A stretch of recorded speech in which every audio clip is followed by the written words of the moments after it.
त्वमेव माता च पिता त्वमेव त्वमेव बन्धुश्च सखा त्वमेव त्वमेव विद्या च द्रविणं त्वमेव त्वमेव सर्वं मम देव देव रामो राजमणि सदा विजयते रामं रमेशं भजे रामेणापि यथा निशाचरजौ रामाय तस्मै नमः रामान्नातिपरायणं परतरं रामसुदासोऽस्म्यहं रामे चित्तलय सदा भवतु मे गो राम मामुद्धर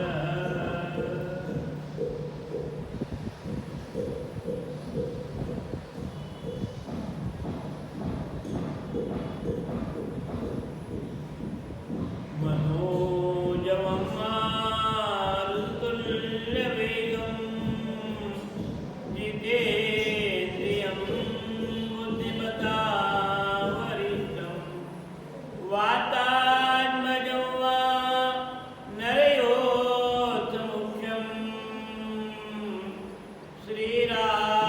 श्रीरामदूतं शरणं प्रपद्ये श्रीरामदूतं शरणं प्रपद्ये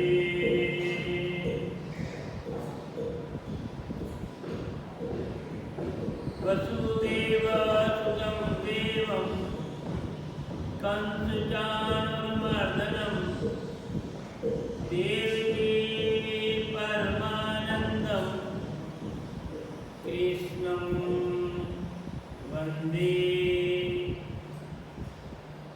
जगद्गुरुं पदारविन्देन पदारविन्दं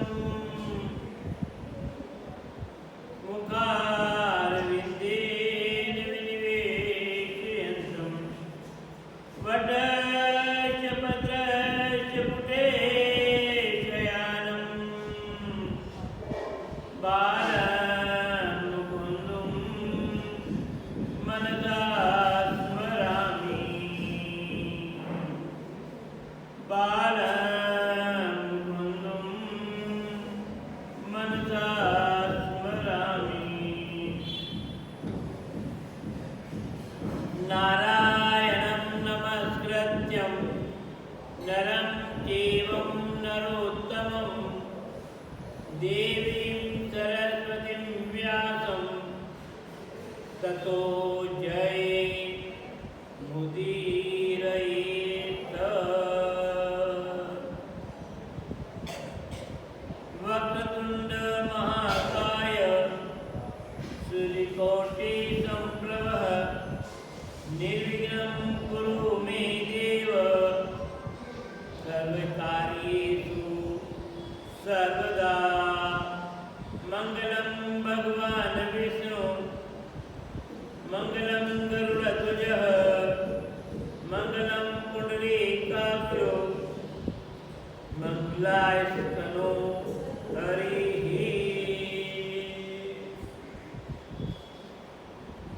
यथा सर्वं व्याप्तं जगत्स्थावरजङ्गमं कामधेनु शिरसा वन्दे भूतभविष्यं मातरम्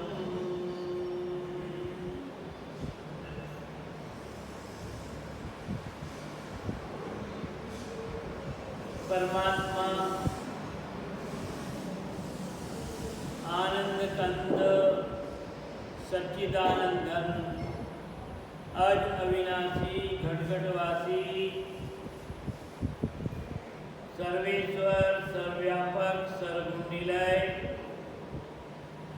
परमात्मा के पावन श्री चरणों में मन वचन वाणी के द्वारा अनंत बार श्री चरणों में प्रणाम निवेदन करता हूँ। साथ ही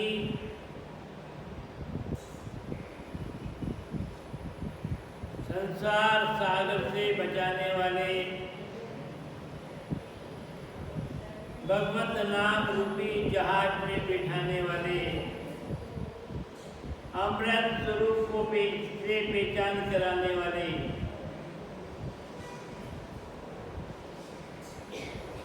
ज्ञान प्रदाता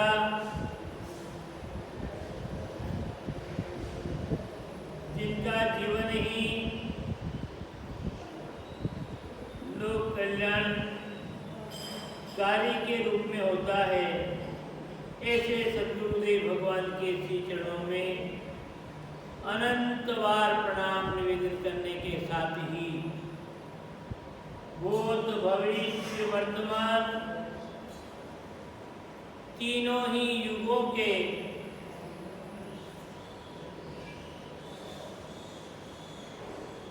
समस्त महापुरुषों के श्री चरणों में बारंबार प्रणाम निवेदन करता हूँ।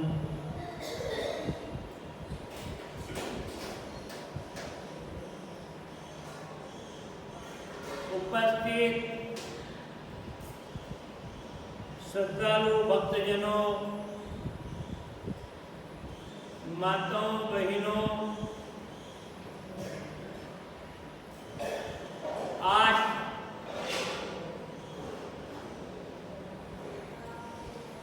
बड़ा ही पावन दिन है एकादशी, जिसे हम ग्यारस भी कह सकते हैं या कहते हैं, और अंतर्राष्ट्रीय रामस्वरूपी संप्रदाय में तो आषाढ़ सुदी ग्यारस के दिन से संतों के लिए चातुर्मास की परंपरा प्रारंभ हो जाए। आषाढ़ सुदी एकादशी से लेकर के आशोज सुदी दसवीं तक और फिर एकादशी तक यह चातुर्मास का पर्व कहलाता है। इस चातुर्मास के पर्व में संपूर्ण रामस्वरूपी संप्रदाय, जिसका संबंध शाहपुरा घाटी से रहता है, चाहे तीनों ही वर्ण में हो, विदेही, मुनि और साधु, ये तीनों जिन्होंने अपने शरीर के ऊपर केवल एक कटी वस्त्र को धारण कर रखा हो, जो अपने जीवन में मौन को धारण करते हो, किसी व्यक्ति से वार्तालाप नहीं करते हो, किसी भी प्रकार की चाहे सस्ती हो चाहे महंगी हो, किसी भी प्रकार की धातु का स्पर्श न करते हो, इतने कठोरतम नियम का अनुसरण करने वाले महात्मा को विधेयी कहते हैं। एक निश्चित अवधि 12 साल, 24 साल, 36 साल तक मौन व्रत, नंगे पैर रहना, नंगे पैर चलना, किसी वाहन का उपयोग नहीं करना,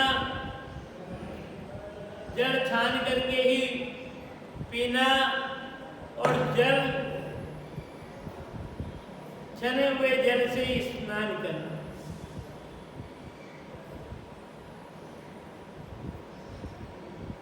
ऐसी कठोरतम साधना करने वाले महात्मा को विधेयी कहते हैं।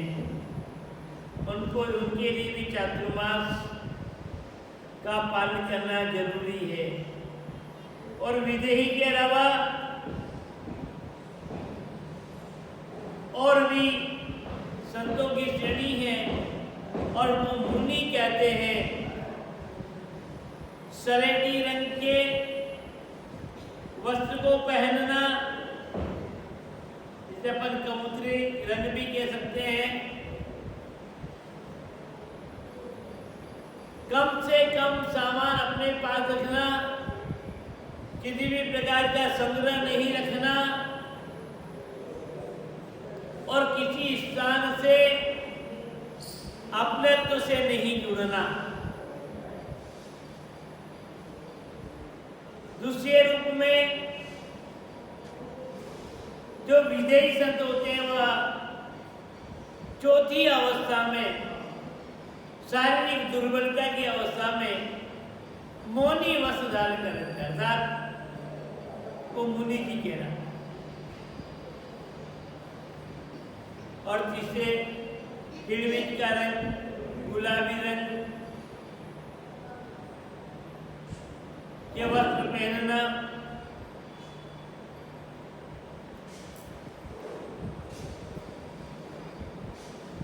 और किसी भी प्रकार की कर्म कांड जनित उपासना को जीवन में आत्मसात नहीं, केवल निराकार उपासना, साकार से कोई संबंध नहीं। रात्रि को भोजन नहीं करना, चमड़े के जूते आदि का त्याग करना, इस प्रकार से ऐसे उनके नियम हैं। उनको संत कहते हैं, साधु कहते हैं। वह स्थान के मालिक भी होते हैं, स्थान का संचालन भी करते हैं। कोई भेंट पूजा देते तो स्वीकार भी कर लेते हैं और फिर उसी भेंट पूजा के माध्यम से जितने भी संत हैं उनकी सेवा में भी तत्पर रहते हैं।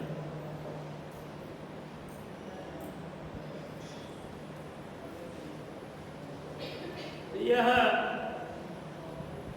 रामस्नेह सांप्रदायिक परंपरा में 4 प्रकार के जो संत हैं और उसमें 3 का विशेष विदेही, मुनि और चौथी अवस्था जिन्हें परमहंस कहते हैं, निर्वस्त्र रहना। पर इस प्रकार की निर्वस्त्र की परंपरा लंबे समय तक चलने नहीं दी रामचंद्र जी महाराज ने।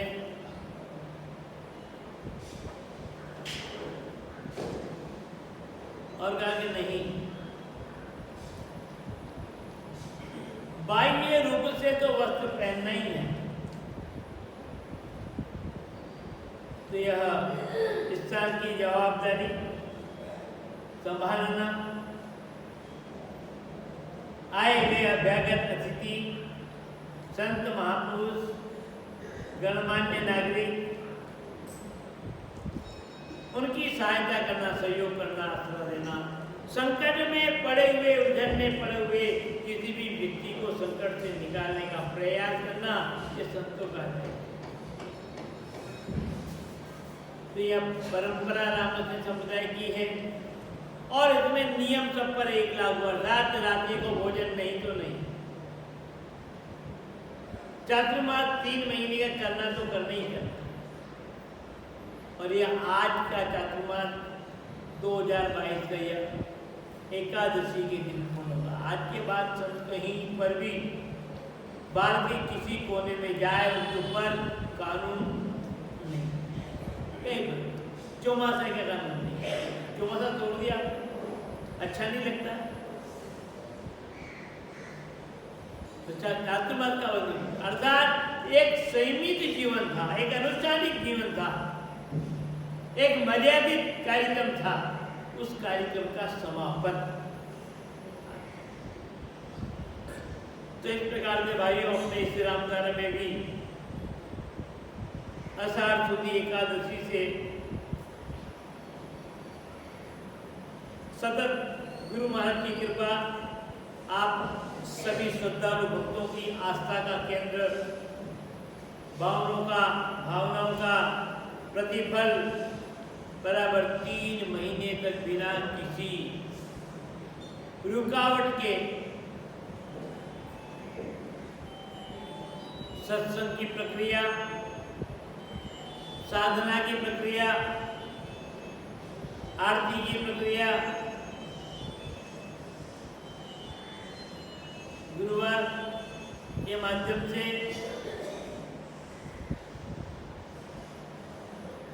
रामस्मयी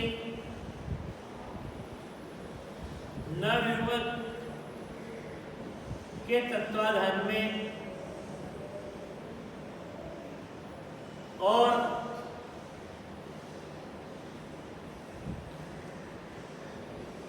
श्री रामद्वारा ट्रस्ट मंडल के माध्यम से श्रीमती स्वरूपाबाई महिला सत्संग मंडल के माध्यम इन सभी की सद्भावनाओं के वशीभूत बिना किसी रुकावट के 3 महीने तक आरती का कार्यक्रम भी सतत चला, प्रातःकालीन पाठ भी श्री महाराज की वाणी का चला और सत्संग भी चला। बीच में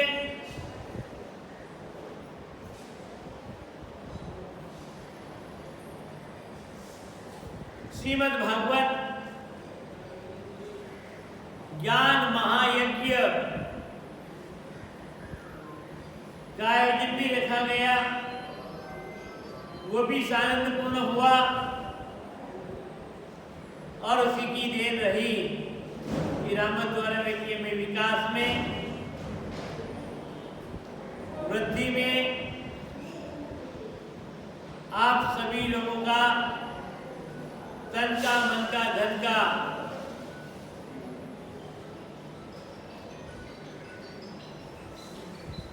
सेवा का संपूर्ण लगा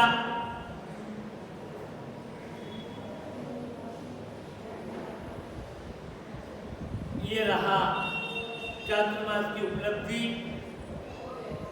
साथ ही श्राद्ध पक्ष में पितरों के कल्याणार्थ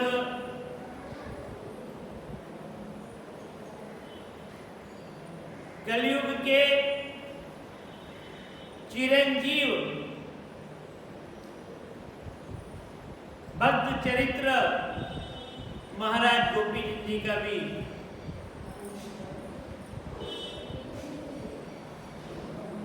आप लोगों के सन्मुख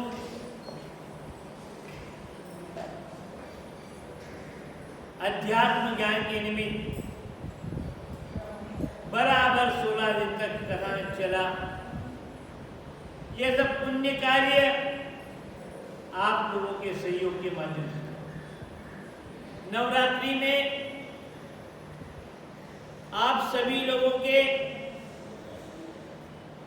श्रद्धा, भावना, प्रीति के प्रतिरूप में सतत 9 दिन तक दिन और रात तुलसी कृत रामायण, जिसकी महिमा, जिसकी कीर्ति पिछले 400-450 साल से चली आ रही है, इसका घर घर में प्रचार प्रसार हो रहा है। जो व्यक्ति को भटके हुए को सही राह पर ला रही है, ऐसी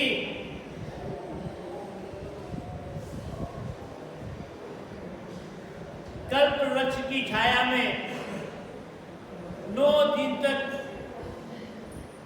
पाठ का सफल आयोजन हुआ। आप सभी भाइयों ने, माताओं ने, बहनों ने, युवाओं ने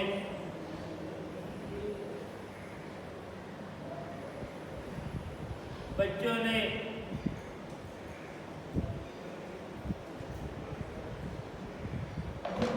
अपना योगदान दिया पाठ में भाग लिया।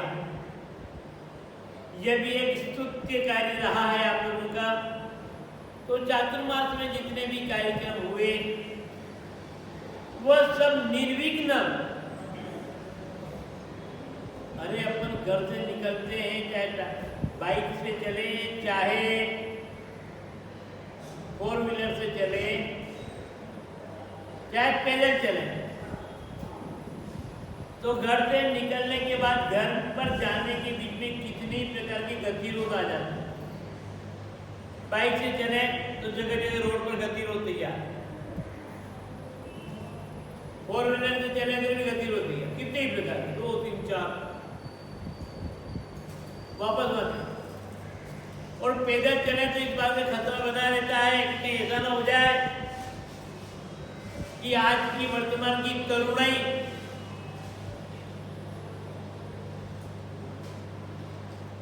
अंधाधुंध संस्कारों के अभाव में अपनी शक्ति का प्रदर्शन वाहन के माध्यम से करते हैं, और कब कहां पर वो हमें छू ले, हमें गिरा दे, तो उसकी वह भी गति होती, हमें बचना पड़ता। तो हर जगह तो घर से बाहर आए, बाहर से वापस घर जाने में कितनी गतिरोध आ जाए, जबकि अपन घंटा 2 घंटे के लिए जाते हैं। और ये तो 3 महीने की लंबी अवधि, और 3 महीने की इस लंबी अवधि में कितने ही प्रकार के गतिरोध सुगमता से पार हो गए। ये प्रभु की कृपा और आप सभी के हृदय के पवित्र भाव का ही परिणाम।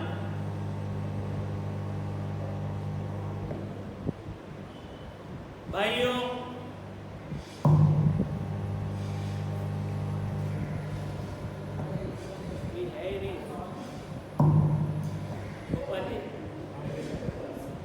ये भी सोच रहा है कि अब तो गतिरोध डाल देंगे, प्रसन्नता ज्यादा होगी। देखो देखिए,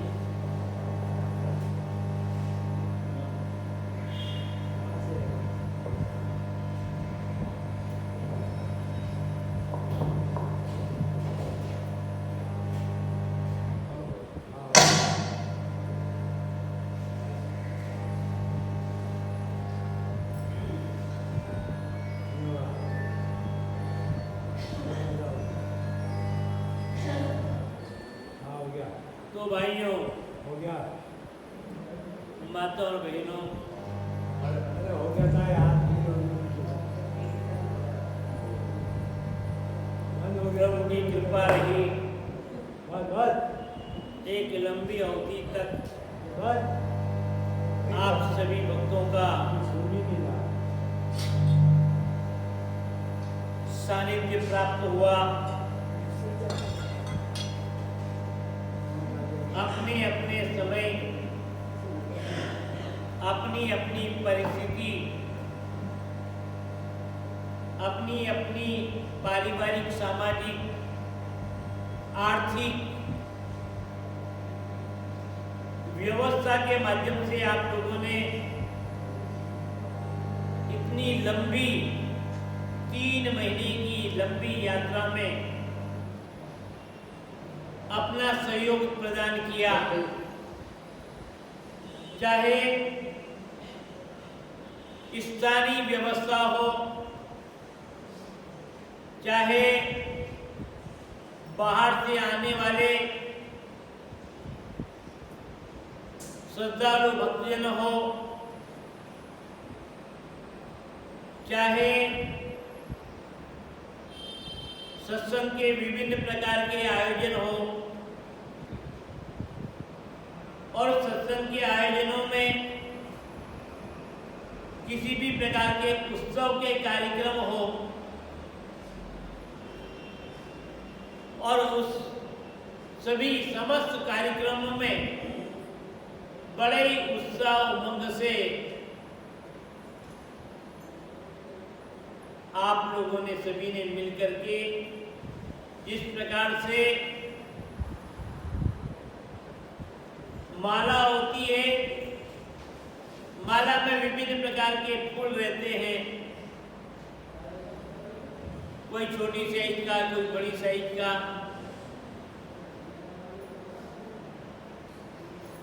कोई हरे रंग का, कोई पीले रंग का, कोई सफेद रंग का, कोई गुलाबी रंग का, आदि आदि अनेक प्रकार के। पर माला के धागे में पिरोने के बाद में वो जितने भी बिखरे हुए फूल है ना, वो एक सूत्र में बन जाते हैं और पुष्प माला के रूप में जाना जाता है। पहनाने वाले की भी शोभा और पहनने वाले की भी शोभा बढ़ जाती है और दिखने वालों को दोनों ही अच्छे लगते हैं। उसी प्रकार से इस चातुर्मास रूपी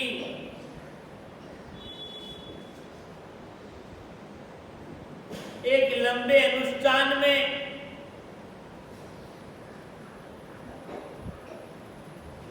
लाने से लेकर के यहाँ रुकने तक, यहाँ की व्यवस्था तक और सेवा में बहुत पीना पड़ता है, बहुत लोगों की बातें सुननी पड़ती है।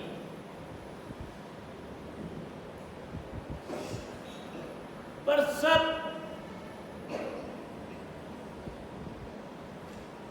होते हुए भी सबको अमृत स्वरूप प्रदान करना और मंजिल तक पहुंचना, ये सब आप लोगों की तपस्या का ही परिणाम, साधना का ही परिणाम। अब ये बात अलग है कि कोई अति निकट, किसी ने बहुत ज्यादा समय दिया, कोई सत्संग सुन के ही चला गया, किसी ने अवसर अवसर पर सेवा का लाभ लिया, किसी भी प्रकार से पीछे नहीं रहे। पर यदि जहां जहां जरूरत पड़ी, जब जब आवश्यकता पड़ी, जैसी जैसी व्यवस्था की पूर्ति की, ये सब आप लोगों का ही योगदान है। वरना यदि आप उस समय खड़े नहीं रहते तो फिर अनुष्ठान में मैं यदि एक एक व्यक्ति का नाम लूं तो बड़ा कठिन ये हो जाएगा, मैं किसका लूं और किसका नहीं। मन में ये भी आ जाता है कि अरे एक का तो नाम नहीं ले, उसका तो नाम भूल ही गए। बोले ये मानव गलती है, स्वाभाविक। कभी उसके मन में आएगा महाराज हम इतने पास में रहते थे और हमारा नाम नहीं बोला, तो गलती मेरी, पर आक्रोश बढ़ जाता। दूसरे व्यक्ति उत्साह रहते लो और रो हमारे और रो, आपको तो नाम ही नहीं है, हमारा तो नाम आ गया, कभी कभी उनका तो नाम आ गया और दूर। तो अनेक विषय है, अनेक बातें हैं, चाहे पुरुष वर्ग में हो, चाहे महिला वर्ग में हो, चाहे रामती नवयुग मंडल के माध्यम से हो, चाहे स्वरूपा भाई महिला सत्संग मंडल के माध्यम से हो, चाहे सर्वभक्त समाज के माध्यम से हो, चाहे ट्रस्ट के माध्यम से हो, जहां जहां जब जब जिस किसी का कार्य हुआ वह अपनी उपस्थिति निष्काम भाव से दी और यही चातुर्मास की सफलता का मूल तत्व है, मूल गुण है। निष्काम भाव, सकाम भाव। हर व्यक्ति अपनी जगह, अपनी सेवा में, अपनी जवाबदारी में, अपनी निष्ठा में और अपने जीवन के समर्पण में पूर्ण रूपेण समर्पित रहा।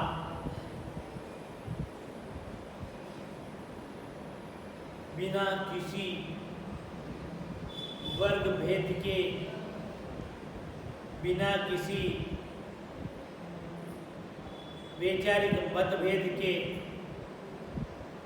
एक भाव से आप लोगों का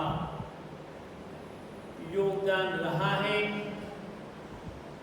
उसके लिए मैं परमात्मा से प्रार्थना करूं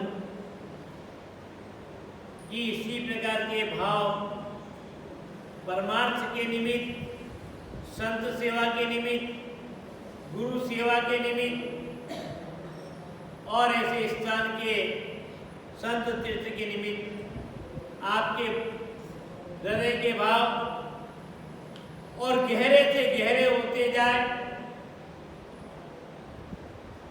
और उसके परिणाम में आप उत्तरोत्तर लौकिक और पारलौकिक मानसिक प्रसन्नता का अनुभव करें, जीवन धन्य बने, पावन बने। मैं तो यही प्रार्थना कर सकता हूं। यह चातुर्मास अनेक रूपों में मेरे अंतःकरण में अमिट छाप छोड़ के जा रहा है। अमिट क्या क्या वर्णन करूं, कैसा कैसा वर्णन करूं, क्या क्या। तो मैं तो एक संत वेश के नाते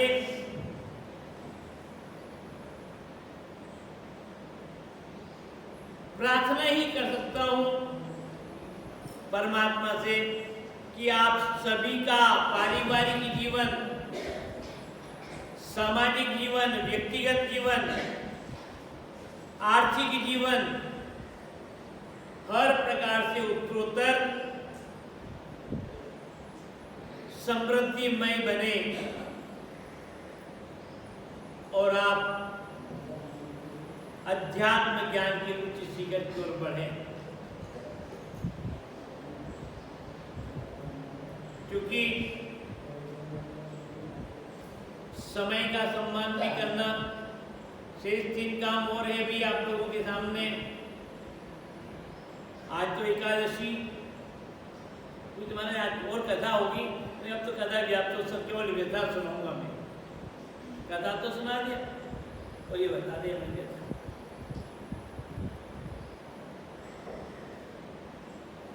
पर आज हवन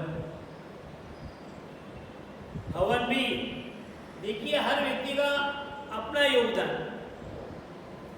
मैंने कितनी जगह देखा, जब मालूम पड़ जाती लोगों को हवन होगा, यज्ञ होगा, तो हजारों की संख्या में उपस्थित हो जाते उस लाभ को लेने।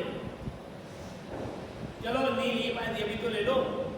अपना तन का योगदान देते हैं, अपना मन का योगदान देते हैं, अपने धन का योगदान देते हैं, अपने घर में जो साधन होते हैं वो साधन ला करके देते हैं। और अगवानी के लिए बोली तक लगाने का मौका आ जाए तो बोली में भी पीछे नहीं रहते। बोली लगाने का मौका आए तो उसमें भी पीछे नहीं, हजारों लाखों रुपए तक। पर अपना यहाँ तो संत तीर्थ में इतनी बड़ी कृपा है परमात्मा की कि किसी भी प्रकार का बंधन नहीं। आप किसी भी प्रकार से भाग ले सकते हैं और कितने पुण्य के अधिकारी बनेंगे। 3 महीने तक नित्य नैमित्तिक रूप से सत्संग, उसका 10वांश का अधिकार, सत्संग में जो भाग लिया ना, सत्संग का जो पुण्य बढ़ा, कहाँ है? हनुमान जी महाराज जिस समय माता की सीता जी की खोज के लिए वो बहुत लंबा चौड़ा बीच में समुद्र 7 योजन 400 कोस लंबा बीच पानी का,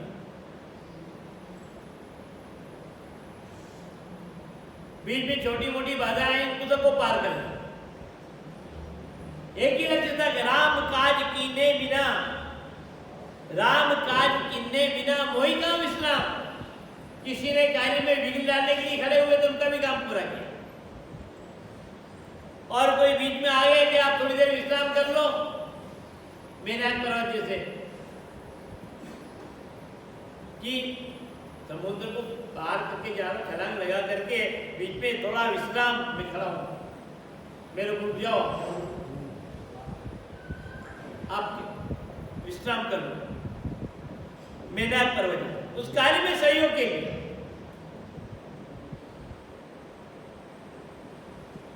हनुमान को रोकने के लिए बुद्धि की परीक्षा के लिए श्रुता आ गई। जितना सुगमता से हम कहते हैं उतना सुगमता से हनुमान जी आराम से वहां नहीं गए। बीच में बाधाएं पर बाधाएं, और सब पार हो गई, और सहयोगी भी थे। और फिर सोचा कि अभी ये तो दुश्मन की नगरी है, समुद्र तो पार कर लिया, नगर में प्रवेश करना है, नगर में प्रवेश करना है, और यहाँ पर नगर की चौकीदारी के लिए एक नाम विशेष की राक्षसी है। चौकीदार कोई पुरुष नहीं है,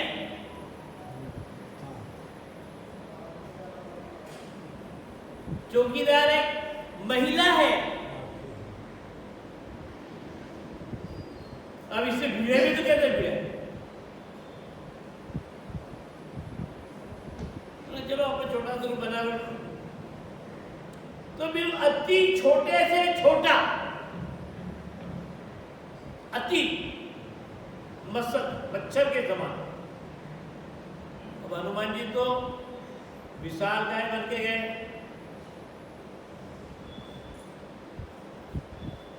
भूधराकार शरीर, और वहां एक मच्छर तो बहुत बड़ा विशाल, एक बिल्कुल छोटा था। अब चल रहा है कि मच्छर तो बहुत उगते ही रहते हैं। अब उन मच्छरों में कौन पहचाने कि चोर है?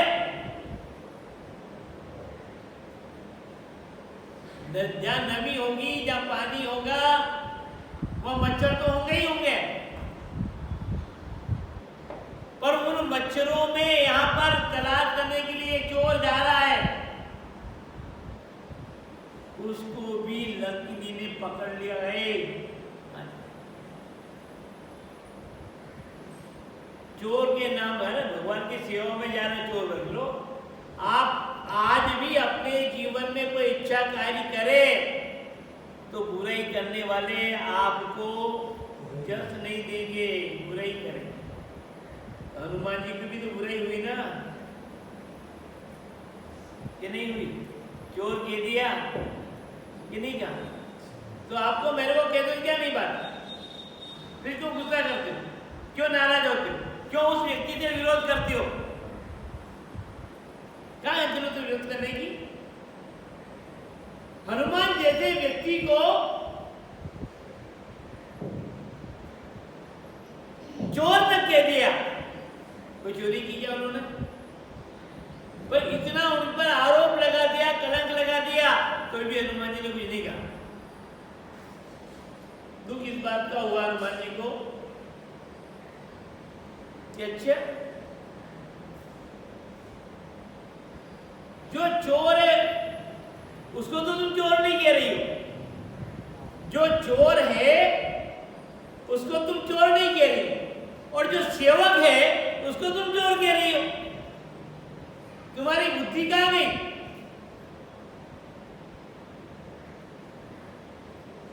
बुद्धि कहाँ गई? तुम्हारे में इतने भी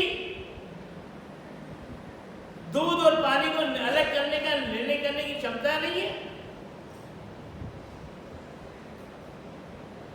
तो उनको थोड़ा आवेश आ, माना अच्छी बात बता दो, तेरे मन में जो विचार है ना उसको उल्टा निकाल दे, फिर तू पहचान ले।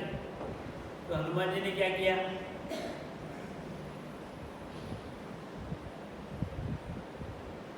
हनुमान जी महाराज ने लंकनी के ऊपर मुक्के का प्रहार कर दिया, और आप बहुत सुंदरकांड के माध्यम से पाठ करो।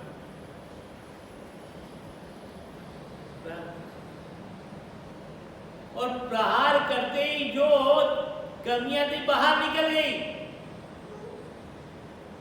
वोमिट हो गई, उल्टी हो गई, और बुद्धि निर्मल हो गई, और कह दिया कि तात स्वर्ग अपवर्ग सुख,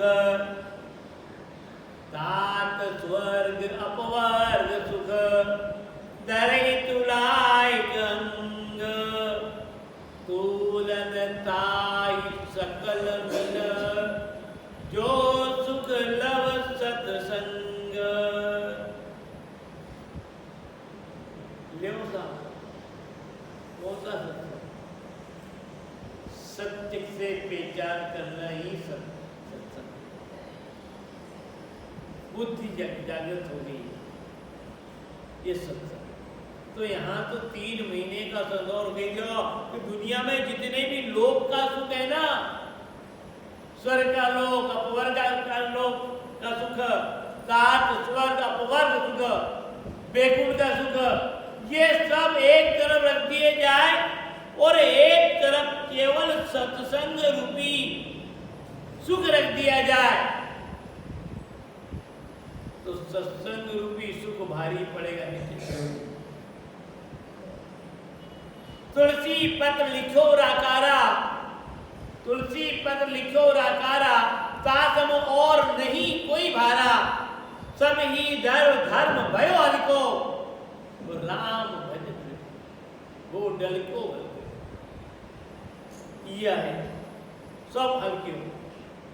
दुनिया भर के समस्त लोगों के सुख एक तरफ और सत्संग का सुख एक तरफ। जो सुख है सत्संग में सो नहीं दूसरी ठाम, हरि चर्चा श्रवणा सुने और रसना उचरे राम। ये सत्संग, ये सत्संग दुनिया के सब एक तरफ। और कौन के लिए? लंकेनी के लिए। आप हम के हुए नहीं बात नहीं, एक तरफ दूसरे जो के दिया था, और आप वो कहते कि नहीं साहब ये सत्संग बहुत अच्छा है, कि सत्यता से पहचान करते। तो यहाँ 3 महीने का सत्संग चला भाइयों, और उसमें आप लोगों ने अपना सत्संग का लाभ लिया, तो बताओ कितने लोगों से भी ज्यादा सुख मिला, कितना पुण्य के अधिकारी बने। और उसमें फिर जितना है उससे भी 10% पुण्य का फल आपको योग्य मिले। 10%, वो तो है ही है, 10वांश आपको मिल रहा है सर में। कोई व्यक्ति कहते मैं आपको 10% कमीशन दूंगा, आप छोड़ोगे आप? अरे 2% कमीशन में अपना व्यापार बढ़ा लेते लोग, पर यहाँ तो 10 क्यों साहब? दुर्गा शंकर जी ये व्यापारी है, 10% यदि आपको लाभ मिले छोड़ोगे क्या? तो यहाँ तो सत्संग में यज्ञ हवन में 10%, और आप इसको समझ नहीं पा। ये है 10 हवन। समझते जब बीमार हो जाए दुकान में मत करने, डॉक्टर साहब कहते हैं विश्राम तो 8 दिन का, फिर यहाँ तो 1 घंटे देना है, 2 घंटे देना, वो कितना पैसा लग जाए? ये समझ का विषय है कि इसका लाभ कितना मिलता है, कैसे मिलता है, किस रूप में मिलता है। मैंने किसी से देखा, मैंने पूछा भैया आप इतना सारा समय देते, एक बिलवाड़ा में भक्त थे, मेरा पहला चातुर्मास हुआ वहाँ 1990 पहला था। बड़ा सर रामकृष्ण जी महाराज ने आदेश दी थी बिलवाड़ा में चातुर्मास करना, तो मैं तो गाँव का रहने वाला हूँ, इतना विद्वान भी नहीं हूँ, पता कर भी नहीं हूँ। तो एक सज्जन संपर्क में आए, रामकृष्ण जी सोना तो नहीं रहे, और उनकी सेवा का प्रकल्प देखा उनका, साधना का प्रकल्प का नाम। मैंने उनसे पूछ लिया कि मेरे समझ में नहीं आया, बताओ कि हमारे यहाँ तो एक आधा घंटा समय देने भी भारी, 5-10 रुपए भी खर्च करना भारी लगता। मैं तो ऐसे क्षेत्र में रहता हूँ, शुरू से ऐसे वातावरण में रहा, और उसमें आप अपनी दुकान, एक छोटी सी दुकान, मुश्किल से होगा 10 फीट गहरी और 8-9 फीट चौड़ी, और उसमें खुद बैठते हैं, 2 उनके लड़के, उनके लड़कों का परिवार, और एक उनका जमाई का परिवार उस दुकान में। तो मैंने पूछा, ये मेरे समझ में नहीं आई ये बात कि एक छोटी सी दुकान में सबका परिवार है, आपका परिवार, आपके बच्चों का परिवार, 2 बच्चे हैं, उनकी भी पत्नी है, बच्चे हैं उनके भी, और फिर आपके जमाई का परिवार, ये 4 जने का गुजारा छोटी सी दुकान में कैसे हो जाए? कितना मुनाफा कमा रहे थे हमारे जैसा कुछ नहीं है, और आप इतना खरीदार में लगा रहे। एक उस समय साल में कम से कम 50,000 रुपये वो व्यक्ति रामद्वारे की टूट-फूट रिपेयरिंग में लगाता है। चातुर्मास में कोई भी संस्था है 1 रुपये से लेकर के लाख रुपए तक का खर्चा होगा तो मैं तो निकल नहीं जाओ, छोटे के माध्यम बड़े के माध्यम 12 महीने कोई संत आते जाते, उनकी व्यवस्था, रसोइयों की व्यवस्था। तो मैंने उनसे पूछा कि तुम इतना सारा पुण्य करते हो, धर्म में तो काम होता नहीं, हर चीज बाजार से आती, पैसा लगता है, तो इतना पैसा आता कहाँ से तुम्हारा, क्या बात है? छोटे बंदे पूछ लिए, तो महाराज जी ऐसे कुछ नहीं है, प्रभु की कृपा है। मेरे को ऐसे संस्कार मिले हैं, ऐसे संस्कार दिए हैं मेरे को। हमारे पिताजी तो गांव छोड़ करके यहाँ आए। अब कल्पना करो, जिस व्यक्ति ने गांव छोड़ दिया हो, उनकी आर्थिक व्यवस्था क्या हो? मजबूरी में गांव छोड़ करके दूसरे गांव में जाके बसना पड़ा। इसका मतलब धंधा पानी नहीं था, आर्थिक व्यवस्था नहीं थी। जैसे जैसे पिताजी यहाँ रहे, काका जी रहे, मजदूरी काम करते रहे, छोटा मोटा काम चलता रहा, पर उनका नियम था कि 24 घंटे में 10% का समय अर्थात 2-2.5 घंटे रामद्वारे में देना, बाकी का समय परिवार में दुकानदारी। और जितना भी मेहनत करके कमाए तो 10% पुण्य में लगा दें। तो जमाना में काम आने 2 आने से हो जाता, 3 आने से हो जाता, उसका अंश उधर लगाना। और हमारे को भी यही संस्कार की, मेरे चाहे कितने भी जरूरी काम कुछ भी हो, इतना समय तो आपको संत सेवा, गुरु सेवा में देना ही देना है, रामद्वारा में देना ही देना है।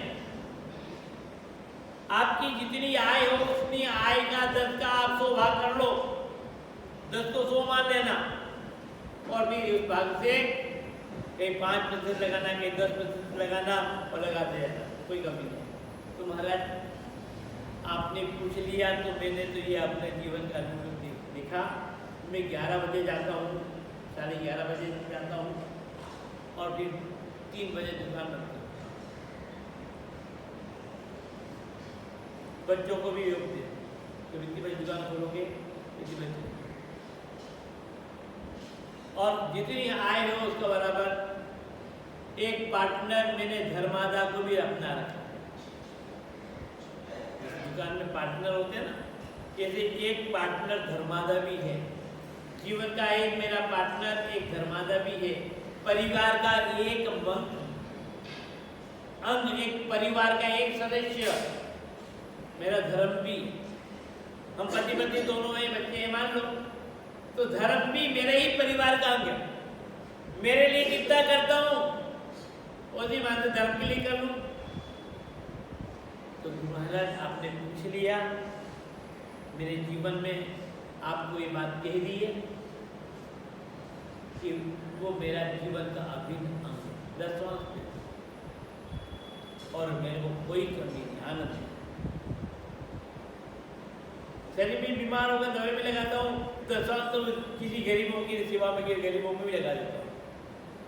100 रुपए की दवाई घर में आई है तो 10 रुपए गरीबों को भी लगाऊँ। ऐसे जीवन चल रहा है। और आनंद तो भाइयों, माता और बहनों, एक प्रेरक प्रसंग है। हम भूल यहाँ कर जाते, जहां लगाना चाहिए, जहां समय देना दे ही नहीं पाते, फिर टाइम ही नहीं है। अरे नियत में नहीं घटा तो मैं बीमार पड़ जाओगे जब लगाना पड़ेगा ना, पहले से लगाओ ना, पहले से पुण्य में लगा दो ना, तो फिर कोई गवर्नमेंट की निगाह नहीं गिरेगी। भाई गलत व्यक्ति एकदम से आजकल क्या है मेरे लो वसूली, धंधा चले अच्छा तो वसूली दो, ये नहीं देना पड़ेगा, अपने आप दो ना। तो भाइयों में ज्यादा बात नहीं कहते हुए इतना ही कहना चाह रहा हूँ, ये कि का पुण्य आपको 10% मिल जाए। चातुर्मास के एक का पुण्य मिलेगा। नवरात्रि में आपने 9 दिन तक अनुष्ठान किया, अगर रामायण पाठ हुई, अगर रामायण पाठ में जितने लोगों ने भाग लिया उनका पुण्य, तो हर रूप में आपको 10वां मिलना ही मिलना है। यदि आप यहाँ उपस्थित रहेंगे तो, यदि आपने एक आहुति दी तो, यदि आपने साकेली की आहुति दी तो, यदि आपने प्रसाद में अपना योगदान दिया तो, यदि आपने साकेली लाकर योगदान दिया तो 10वां आपको उस रूप में मिलना ही मिलना है। ये तो आना ही है। मैं कहूँ तो भी आना है और नहीं कहूँ तो भी आना है, पर थोड़ा सा अग्नि को चैतन्य करने के लिए फूंक लगाना, वरना राख के आवरण में वो अग्नि दबी गिरी जाती। उसी प्रकार के से ये बात इसलिए कहना पड़ती है कि आपके अंतःकरण में भावना तो है, पर संकोच, परिस्थिति, मजबूरी, ये जो है ना ऊपर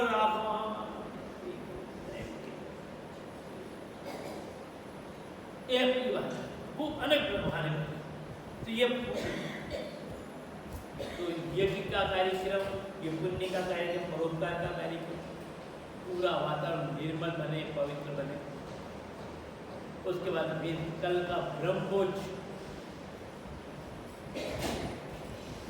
जिस प्रकार से अग्नि के माध्यम से, यज्ञ के माध्यम से 33 करोड़ देवी देवताओं को भोजन दिया जाता है, उसी प्रकार से ब्रह्मभोज के माध्यम से नाम जप। तुलसी जी तो कहते हैं नाम की महिमा में, तुलसी जाके मुख तेरा, तुलसी जाके मुख ते, दो के निकसत राम,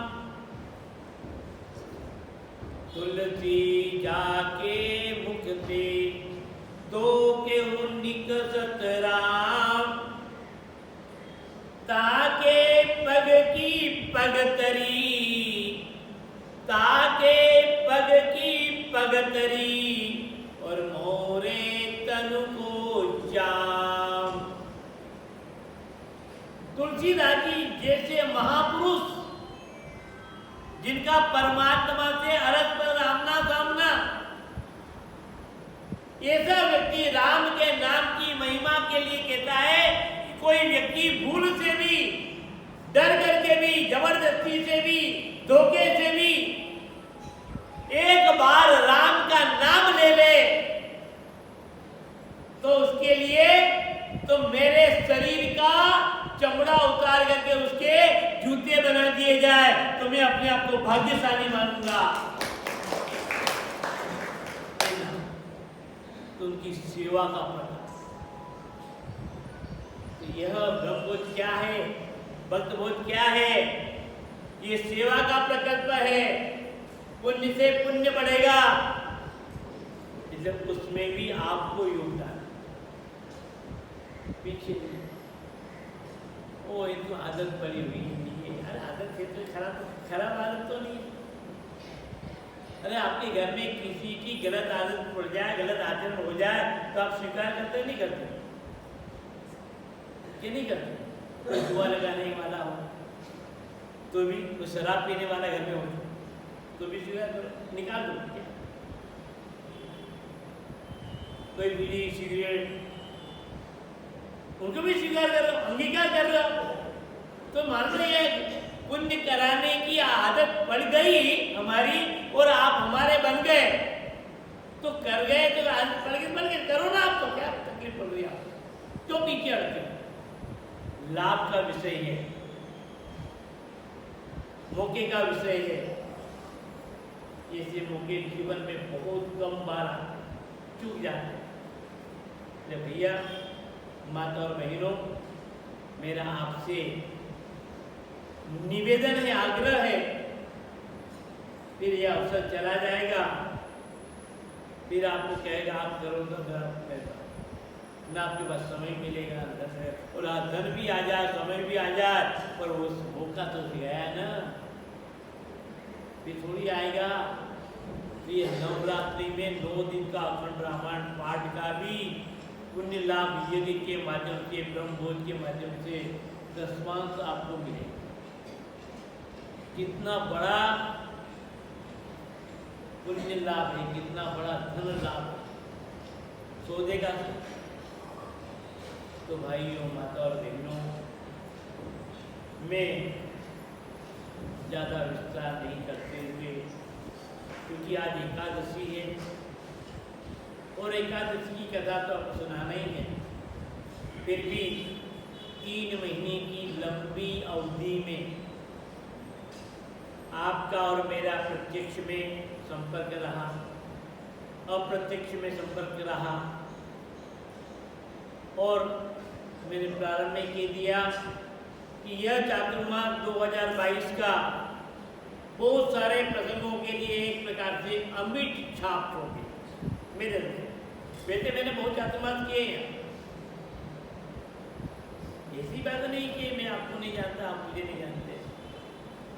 मेरी छोटी छोटी दुर्बलता को भी आप जानते, कमजोरी को जानते। अच्छे तो ठीक है, पर छोटी से छोटी कमजोरी, महाराज की प्रकृति क्या, महाराज का स्वभाव क्या, महाराज की आदत क्या, महाराज का नेचर क्या, ये भी आप जानते हैं। आप निभा रहे इतने साल, इतने साल इसने प्रेम वात्सल्य दे रहे,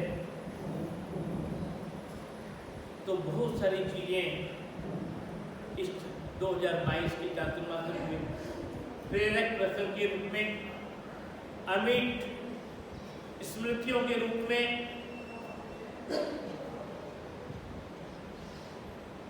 हृदय में अंकित हुई है। उस सभी के लिए मैं आप सभी का ऋणी रहूंगा। जो स्नेह है वह स्नेह मिलता रहे, धर्म के प्रति, संतों के प्रति, आपस में पारिवारिक जीवन के प्रति, सत्संग के विकास के प्रति, सत्संग में योगदान के प्रति आप बिना किसी छोटी मोटी बातों के विघ्न अवरोध के उदार हृदय से क्षमाशील करते हुए निभाने का प्रयास करें। अच्छा जो भी हुआ है वह आप लोगों का आशीर्वाद है, आपकी कृपा है। और कदाचित मेरे मन, वचन, वाणी, व्यवहार में कभी काली रेखा खींची हो आपके हृदय में, आपके मन में, आपके जीवन में, तो उस काली रेखा को मिटाने को रबड़ आता, ज्ञान के रबड़ से, क्षमा के रबड़ से। बच्चे पढ़ने जाते हैं जब रबड़ निकाल, तो ज्ञान का रबड़, भक्ति का रबड़, सेवा का रबड़ और क्षमाशील का रबड़, उससे मेरे व्यवहार में किसी भी प्रकार के अशोभनीय शब्द पड़े हो, अशोभनीय व्यवहार पड़ा हो और अशोभनीय कोई आचरण भी पड़ गया हो, तो आप क्षमाशील के रबड़ से उसको मिटा दें। इन्हीं मंगल भावना के साथ मैं एकादशी की कथा आपके सामने वर्णन करने का प्रयास और क्षमा है। फिर जो भी शेष कार्यक्रम है वो हमारे दिनेश जी, हमारे ट्रस्टीगण सभी यहाँ पर हैं, वो आपको जानकारी देंगे। समय का भी त्याग करना, थोड़ा और पिता तो दिए ही है, थोड़ा और दे देना। बोलिए कृष्णचंद्र भगवान दत्तगुरु देव वसुदेव सुतम देवम कंस चाणूरमर्दनम देवकी परमानंदम कृष्णम वंदे जगद्गुरुम। इस एकादशी का नाम पाशादुर्सा एकादशी के नाम